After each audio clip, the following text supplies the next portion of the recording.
श्रीमद् भागवत कथा। कृष्ण जन्म की कथा सुनकर भाव विभोर हुए श्रोता।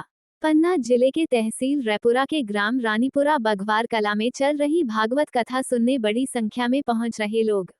कथा का वाचन करते कथा व्यास पंडित रमेश शास्त्री मंगवा वाले ग्राम रानीपुरा में 7 दिवसीय श्रीमद् भागवत कथा का आयोजन गोविंदी प्रसाद, रामू प्रसाद, रामगोपाल भागचंद एवं रामदास लोधी सापरिवार एवं समस्त लोधी परिवार रानीपुरा द्वारा किया जा रहा है। भागवत कथा श्रवण करने के लिए दूर दूर श्रद्धालु आ रहे हैं और धर्म लाभ अर्जित कर रहे हैं। कथा व्यास पंडित रमेश शास्त्री द्वारा कथा का वाचन किया जा रहा है। भगवान श्री कृष्ण जन्म की कथा पंडित रमेश शास्त्री के मुखारबिंद से सुनाई गई। बुधवार को भगवान श्री कृष्ण का जन्म उत्सव मनाया गया।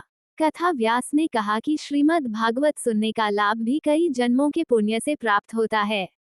श्रीमद् भागवत कथा मनुष्य को जीवन जीने और मरने की कला सिखाती है। मनुष्य को जीवन परमात्मा ने दिया है, लेकिन जीवन जीने की कला हमें सत्संग से प्राप्त होती है। सत्संग का मनुष्य के जीवन में बड़ा महत्व है। कथा व्यास ने कथा का वाचन करते हुए कहा कि भगवान भक्तों के वश में हैं। भगवान हमेशा अपने भक्तों का ध्यान रखते हैं। उन्होंने कहा कि जब जब धरती पर पाप अनाचार बढ़ता है, तब भगवान श्रीहरि धरा पर किसी न किसी रूप में अवतार लेकर भक्तों के संकट को हरते हैं। उन्होंने कहा कि जब कंस के पापों का घड़ा भर गया, तब भगवान श्री कृष्ण ने जन्म लेकर कंस का अंत किया और लोगों को पापी राजा से मुक्ति दिलाई। इस दौरान कथा व्यास ने कहा कि आज व्यक्ति मोह माया के चक्कर में फंसकर अनीतिपूर्ण तरीके से पैसा कमाने में जुटा है, जिसका परिणाम अतः उसे भोगना पड़ता है। मानव की तरह नहीं जी रहा है। श्रीमद् भागवत जीवन जीने और मरने की कला सिखाती है। उन्होंने बताया कि कलयुग में दुख के 3 कारण हैं: समय, कर्म और स्वभाव।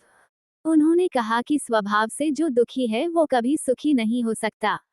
जिस घर में अनीति से धन कमाया जाता है, उस परिवार में कभी एकता नहीं रहती, वहां हमेशा बैर बना रहता है। इसलिए सभी इंसानों को भाईचारे के साथ श्री कृष्ण सुदामा की मित्रता को जितना हो सके अपने जीवन में सीखना और अमल में लाना चाहिए।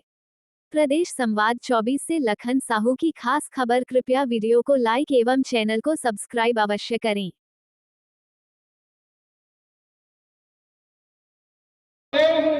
आशुतोष हूँ, अकौआ का फूल मुझे प्रिय होता है, धतूरे का फूल मुझे प्रिय होता है। जो देवता स्वीकार नहीं करते उसे मैं, और हम प्राण प्रतिष्ठा भी करवा लेते हैं, लेकिन प्राण प्रतिष्ठा करवाने से क्या होगा? उनके बताए मार्ग पर तो चलो। जल के बिठाने से क्या होगा? भगवान कहते हैं शांति, और हम फैलाते हैं अशांति।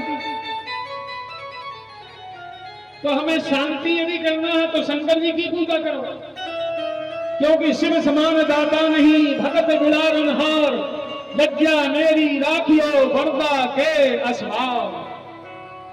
भगवान ने सबके मकान बनवाए हैं, पर अपना मकान नहीं बनवाया, इसलिए